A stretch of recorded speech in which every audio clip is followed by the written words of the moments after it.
在现代足球战术体系中，如果有球员能够担任多个位置，并且在这些位置都能发挥得很出色，那么这样的球员绝对是足坛的烫山鱼。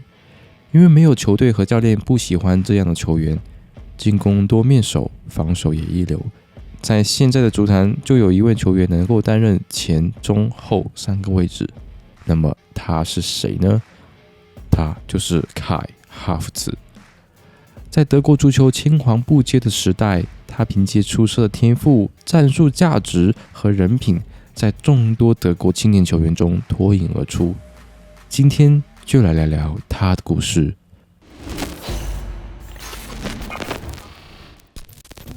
哈弗茨出生在一个非常爱足球的家庭，父亲会带他和他的哥哥一起去看亚琛俱乐部的足球比赛，几乎每个星期他们都会去现场观看比赛。这使得哈弗茨很小就喜欢上了足球，4岁的他就开始参加各类的足球比赛。他们家的邻居看到了哈弗茨踢球的样子，就强力推荐给他们当地的俱乐部青训营教练莫菲尔德。可是俱乐部当时的规定是不收5岁以下的孩子，教练就让他5岁以后再来吧。可是这位邻居非常坚持地说：“你先看看吧，先将他留下来吧。”莫菲尔德看到这位邻居这么推荐他，就只好勉强答应了下来。他跟6岁的孩子一起训练时，莫菲尔德就发现这个孩子和其他的很不一样，因为他不会被其他事分心，在训练的时候，他眼里只有足球。和其他孩子比赛的时候，他的个人能力非常的出色，看不出来他是个4岁的孩子。在哈弗茨家乡，人口只有12000人。他的能力和天赋传遍了村庄的每个人的耳朵里，几乎人人都认识他。8岁时，他被转到亚琛俱乐部的青训营，在这里他会接受更职业的培训。他的父母也会开车去他的每一场客场比赛，有时候需要去到荷兰，因为亚琛位于德国和荷兰的交界处，俱乐部会和荷兰青训俱乐部比赛。父母的支持对哈弗茨来说非常重要，这让他想在足球道路上越走越远。哈弗茨自己说：“我认为并不是每个家庭都能像我一样无条件全力以赴地支持孩子，所以我对我的家庭充满感激。”顺带说一句，他的父亲是警察，母亲是律师，所以才有这样的家庭条件。在他加入亚琛青训营之前，已经有德甲俱乐部的球探留意到了他，勒沃库森、门兴、科隆都想要签下他，但那时他年龄太小，而且去大俱乐部意味着要离开父母，所以他的父母并没有马上同意签约。他11岁时，勒沃库森的球探再次约他的父母来俱乐部参观，并和他们一起吃饭，尝试说服哈弗茨的父母将他留在勒沃库森青训。他的父母看到俱乐部这么有诚意，就回复说：“好吧，我们愿意在勒沃库森来一场冒险。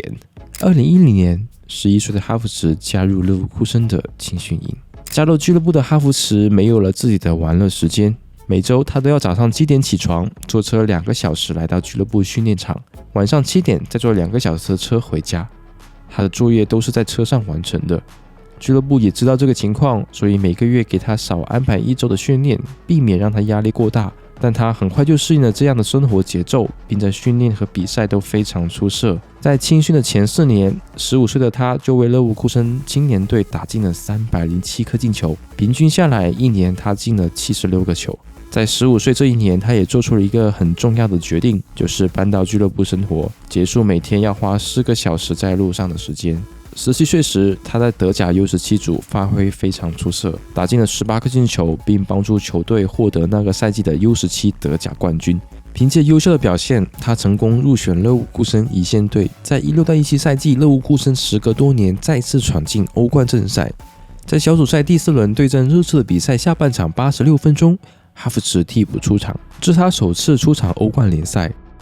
勒沃库森在那个赛季打进了欧冠16强，球队的首发前腰恰尔浩安卢累积黄牌被禁赛，这让哈弗茨有首发上场的机会。在首回合对阵马竞的比赛中，他首发出场，但哈弗茨并没有打出该有的表现，在比赛第56分钟就被换了下场。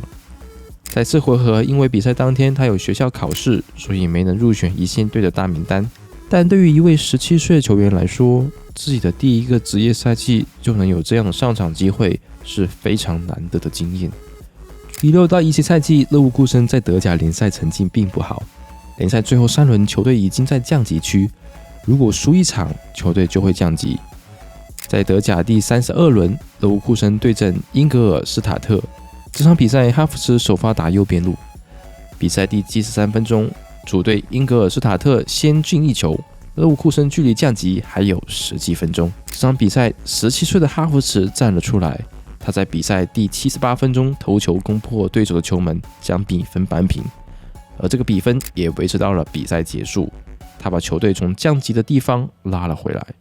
联赛第33轮，球队打平，哈弗茨送出了一个助攻，所以勒沃库森如果最后一轮只要打平就能保级成功。这最后一场比赛面对的对手是联赛第6的柏林赫塔，哈弗茨在这场比赛上演了梅开二度，帮助球队6比2赢下胜利，让球队留在了德甲。可以说，这个赛季的最后几轮比赛是哈弗茨拯救了球队。18到19赛季，哈弗茨在顶级联赛已经站稳了脚跟。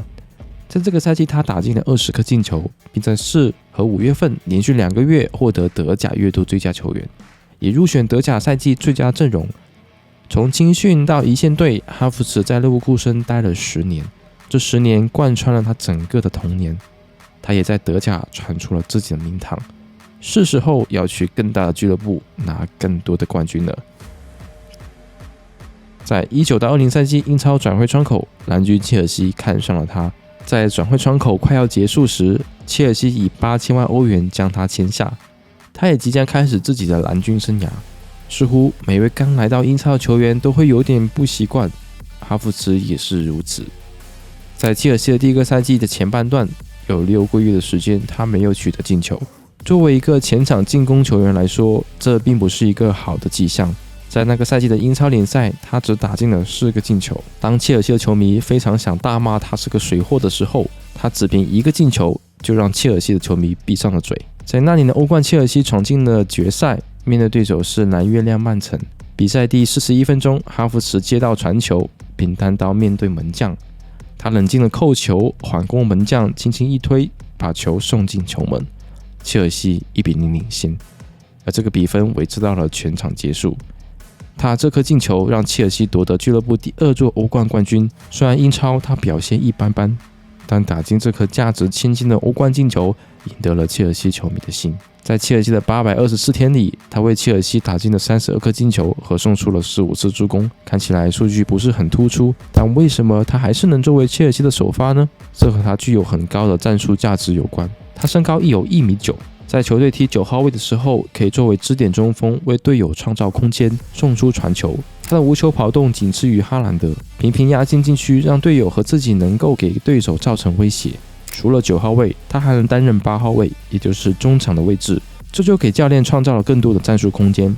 教练可以让他踢为9号、前腰、全中场。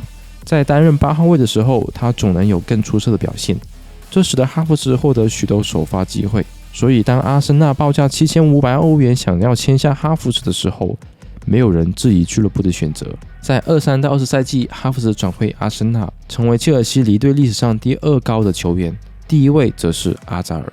在23到20赛季英超联赛的前半部分，哈弗茨多数以中场的身份首发出场，因为身高优势，他争顶头球成功次数是105次。在赛季后半部分则踢中锋比较多。他1个赛季下来，为球队打进了13个联赛进球和送出7个助攻，差点帮助阿森纳赢下了英超冠军。在德国国家队，主教练纳格尔斯曼在一场和土耳其的友谊赛中，让哈弗茨踢左后卫。这个决定让球迷和其他德国国脚感到不理解。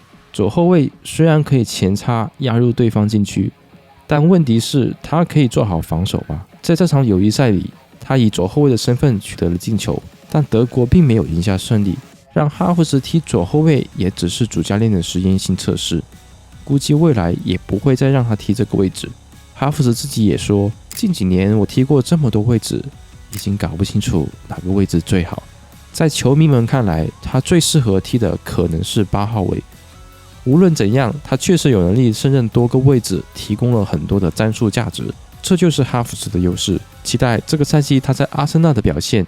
以上就是哈弗茨的人物故事。如果影片让你更加了解他，请点赞分享。这里是节目，我们下个视频见，拜拜。